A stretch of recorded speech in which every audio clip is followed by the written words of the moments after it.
Raise your hand if the last time you sat down to write your own copy, whether it was a website or a sales page or an email, you broke out in hives, got all sweaty, and tried to remember that marketers bag O tricks, right? All of the manipulation and persuasion tricks we've been taught to make something convert. Value stacking, price anchoring, urgency and scarcity, and. It is exhausting to remember all of that stuff, and I'll let you in on a little secret. It doesn't work anymore. I mean, it does, but not as much. Because writing high converting launch copy in 2021 for today's audience is completely different than everything those old madmen taught us in the 1950s. So if you want to learn how to write high converting launch copy that not only adds extra zeros to your launches and increases your revenue and your bottom line, but also brings the right student into your program to get the transformation you're promising, hang tight, 'cause that's what I'm going to teach you in this video. All you need to know when it comes to writing high converting launch copy is the money-making order of operations. Kind of like in math class when you learn the please excuse my dear Aunt Sally order of operations, but this time you just need to know AOC. Not necessarily the politician, but if thinking about her helps you remember it, go for it, because she's the GOAT. So AOC stands for audience, offer, copy. That is the money-making order of operations. So audience is greater than the offer, which is greater than the copy. Let's break down what that means. So when I say that your audience is greater than the offer and the copy, the audience is truly the most important thing when it comes to writing your copy. Everything starts and ends, lives and dies with the reader. No brilliant copy, no matter how amazing it is, no matter who wrote it, no brilliant copy can fix the wrong offer sold to the wrong person. So it always has to start with the reader. So when you can do the research on your reader and you dive in and you understand who they are, you are going to be able to then create the offer that is right for them, even if you already have one. So now let's talk about the offer. Seth Godin says that you should create products for your customers, not customers for your products. And that kind of sums up everything we're talking about in this video. Rather than saying, I want to make money, what can I sell? I'm going to sell this thing and make money. You need to be saying, who is listening to me? Who is in my community? Who is in my audience? Who is picking up what I'm putting down? And what do they need? So you start with the audience, the reader, the people on your list, the people whose ears are already tuned to your radio station, and then you create the offer that they need, even if that offer already exists. Every single time we write a launch project, we optimize our client's offer. Every single time. Every single time the offer changes, because in our research process, we learn all of these things that the audience are wanting to need, see, hear, believe, all of these things. And then we figure out how we can include that in that offer to, one, make it the sexiest sell, but more than that, make it the most transformative and impactful and help the right person make the best decision for them, that this is the solution that they need. So first you study your audience, then you optimize your offer for that audience, and then you write the copy. The messaging, the copy, the strategy, the launch, all of that comes after you've studied your audience, and you've optimized your offer. So let's talk about the audience. What do you actually need to know about your people in order to optimize the offer and write the copy for them that's going to convert and get the right solution in their hands? It's not the demographics. It does not matter what your people drive or where they live or all of the other surface level stuff that every ideal client workbook has walked you through. If your ICA, your ideal client avatar document in your Google Drive right now looks like a middle-aged white woman with exactly 2.5 kids who are in elementary school and middle school, who drives a black Suburban, orders a flat white, and has exactly 3 suburban white lady problems, you're probably going to have a challenging time optimizing the offer or the offer for them, because none of those things matter. They're also pretty homogenous and pretty narrow. The things you really need to know about your people are the psychographics, their values, and the false beliefs that they have. So when I say psychographics, it really means what's going on in their head. What are they struggling with? You've heard about the pain points and the desires. Those are important things to know and to actually understand what it is that's really going on with them. What specifically are they struggling with? What specific problems are they trying to solve? What would they type into Google in order to find you, right? Not they want a better life, they're overwhelmed and stressed, but specific problems that you can solve that they are experiencing on a daily visceral level. What specific things that they want and not have a better life, not flexibility and freedom, right? What could they get tomorrow? What would they love to have next year? What specific things do they want in their life to solve the problem that they're already having that you can offer them, right? So problems, desires, wants, needs, the questions that they're having, what just confusions do they have around your general niche and your topic? How can you answer those questions for them? That's really important to have.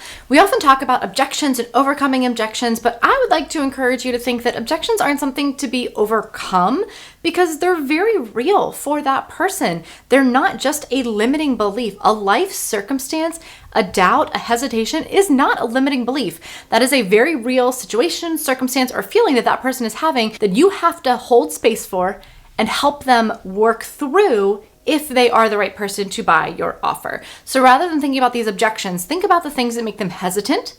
Think about the false beliefs that they have that you need to help them reframe. They think this, and that is a very real thought to them.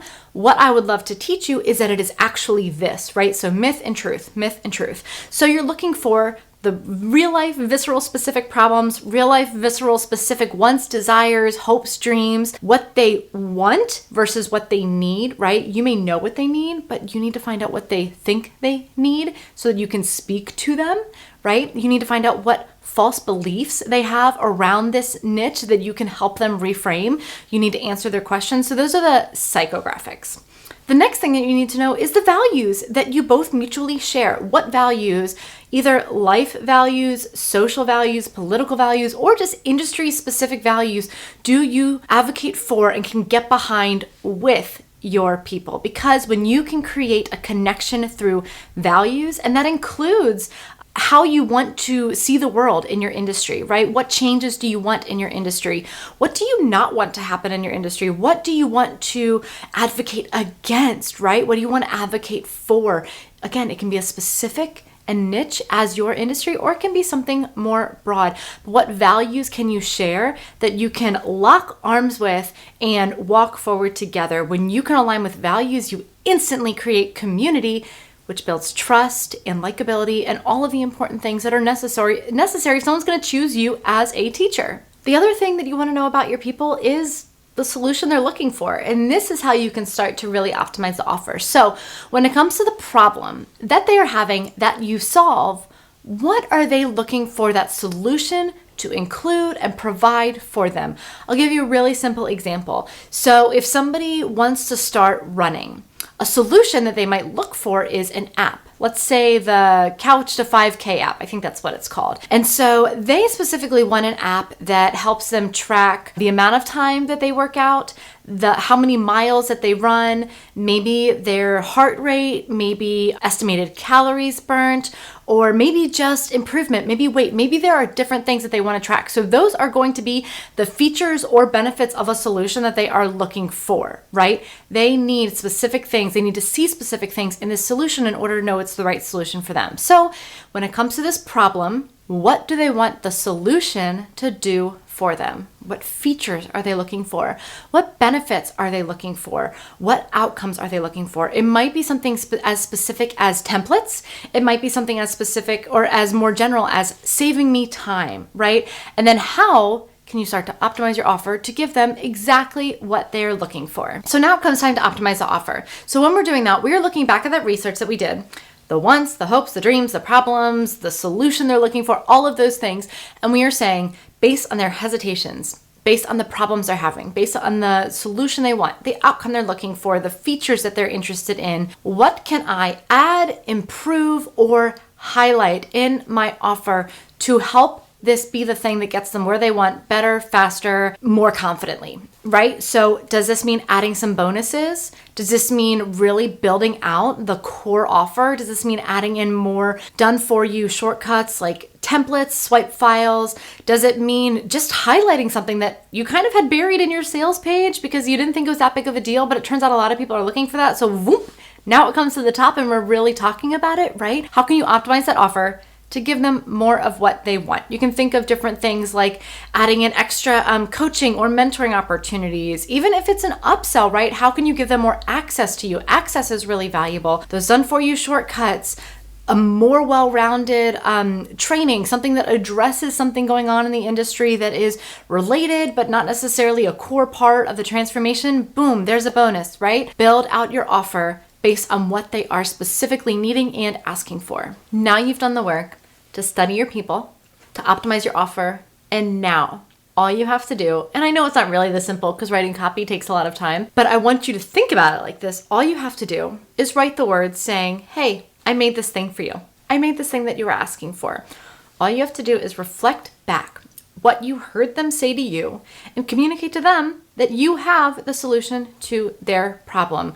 Speaking into those specific problems, addressing those false beliefs, reframing them, holding space for their hesitations that they've already communicated to you, communicating what is in the offer that is going to help get them what they want.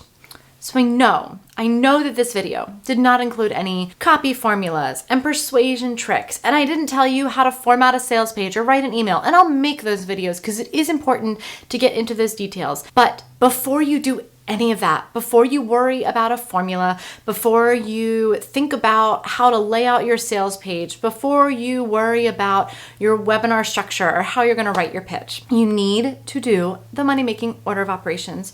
You study your people, you optimize your offer, and then you get clear on the messaging, and then everything else comes after that. The launch strategy, the launch mechanism, the launch emails, messaging, sales page, all of it. All of that comes after you have studied your people, optimized the offer, and now know what to tell them in order to help them see that they are the right person for this program. Now, since audience is the most important piece, that is where we spend most of our time in a project. Even for a 15-week launch project, 3/4 of it is spent in studying the audience and doing the strategy. And obviously, I can't go into all of that in a short video. I'll talk more about it in other videos, but couldn't cover it all here. But I would love to invite you to a free summit, totally free, no pitch, no catch, a free summit hosted by my friend, Marisa Corcoran.